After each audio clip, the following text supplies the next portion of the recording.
Okay, so hey guys, first things first, I want to give all credit to this video to Bravehawk, who messaged me and told me that he had intuition that there's something going down Sunday that we need to be warned about, and this is the chart for Sunday. Now,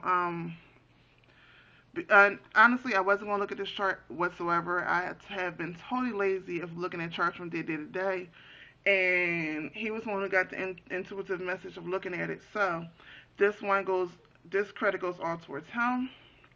So even though this is mostly for Sunday, if you know anything about energy, there's a build up and there's a let down. So you're going to be feeling it tomorrow, Saturday, the full of it Sunday, and then the let down Monday and Tuesday, and probably going into Wednesday.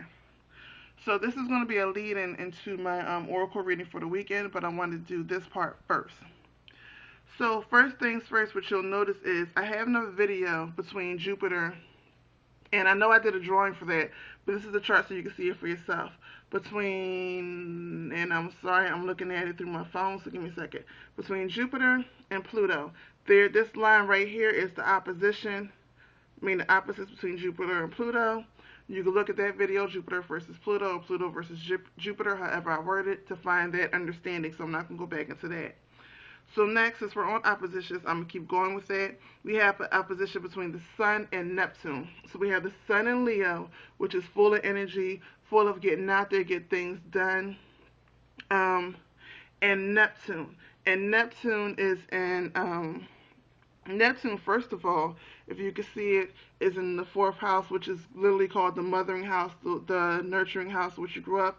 And Neptune is the higher octave of Venus. So while Venus is all about material, Neptune is all about the spiritual beauty, the inner beauty, not the material, but more the spiritual aspect, upper side of it. But Neptune, if you can see this line right here, is in Pisces. And Pisces, to keep it very short, very brief, very simple, is either for or against you. So what you're doing, so what the Sun is doing is using the energy of Leo, which the Sun is at home in Leo, I must say that.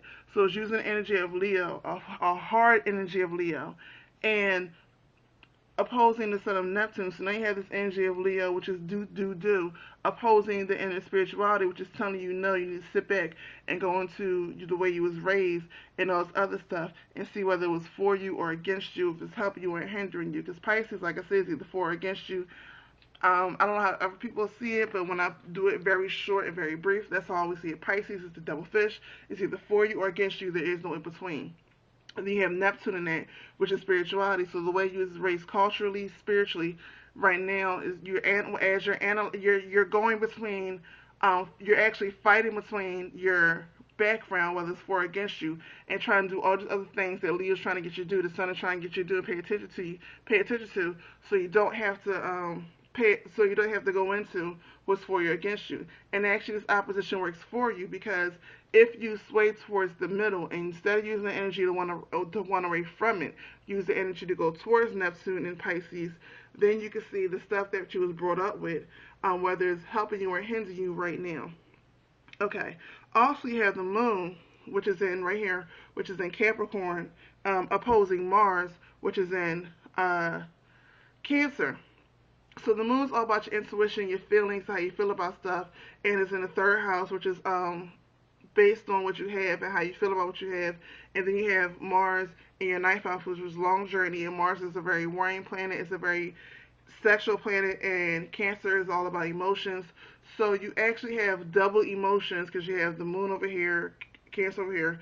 Double emotions go in with the energy of Mars of your actually also your karma background tapping into, and I'll get into Pluto in here in a second, but you have your intuitions tapping into your karmic experience of past lives, which Jupiter is actually expanding that into your emotions, so you can tap into all your multiple lives, past lives, depending on how you look at it. If you have Pluto, which is making the energy, Pluto, which is in Capricorn. Capricorn is very keep it simple, the key phrases I use. So it's using those energy to transform your emotions and see where your karma and your past life patterns and the energy of Jupiter, which is expanding that, to see how it go to see what the things that's beholding you through all your lives, holding you back so you can change that and see how you feel about that. See how you, not nobody else, how you feel about that. That's why it's in Cancer.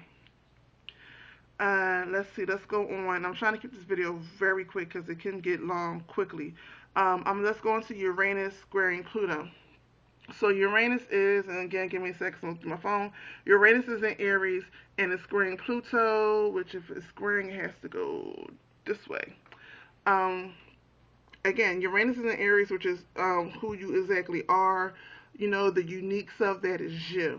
And it's squaring Pluto, which is Capricorn. So basically, what you're in Capricorn is in the third house, which is what you have, and I mean what you have physically, mentally, and spiritually, squaring the sixth house right here, which is Uranus, which is showing you how you should heal, how you work with others, and all that.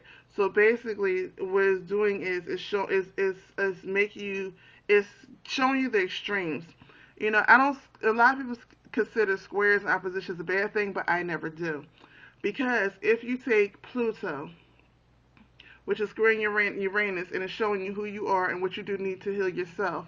And then you go back to what you have, and what you can use to heal yourself. It'll make you start clearing out, because Pluto's a very transformative planet, and then you got the moon there, so your intuition is there, which is showing you things that you may not seen, what is for you and what's against you, which is healing you, which is hurting you.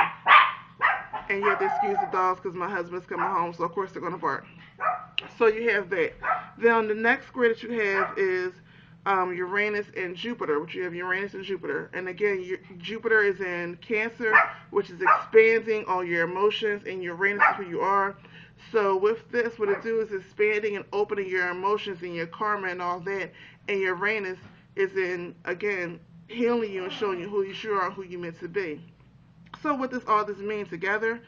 What this means together is that this particular time, if you're not willing to look into yourself and do dark work, other people call it shadow work, you are truly this weekend, you're probably going to hate life. You're probably going to hate your friends. You're probably going to hate your family. You're probably going to hate anything and everything. You're going to project outwardly everything which you need to look inward, and you can project it to other people. And you're going to have a lot of arguments this weekend. It's going to be a lot of problems. But if you wanted to do the shadow work or the dark work, as I like to call it, and go into yourself, then this is going to be a very transformative weekend. You're going to see a lot of stuff that was kept hidden, a lot of stuff that you didn't know, a lot of stuff that's connected to past lives that you may not know. You're going to be shown this weekend so that you can heal and be the true, unique self you came here to be, for whatever purpose you came here for. That's what this weekend is all about. So with that, I'm going to shut this particular video down, and I'm going to come back with an oracle reading. Everybody stay blessed.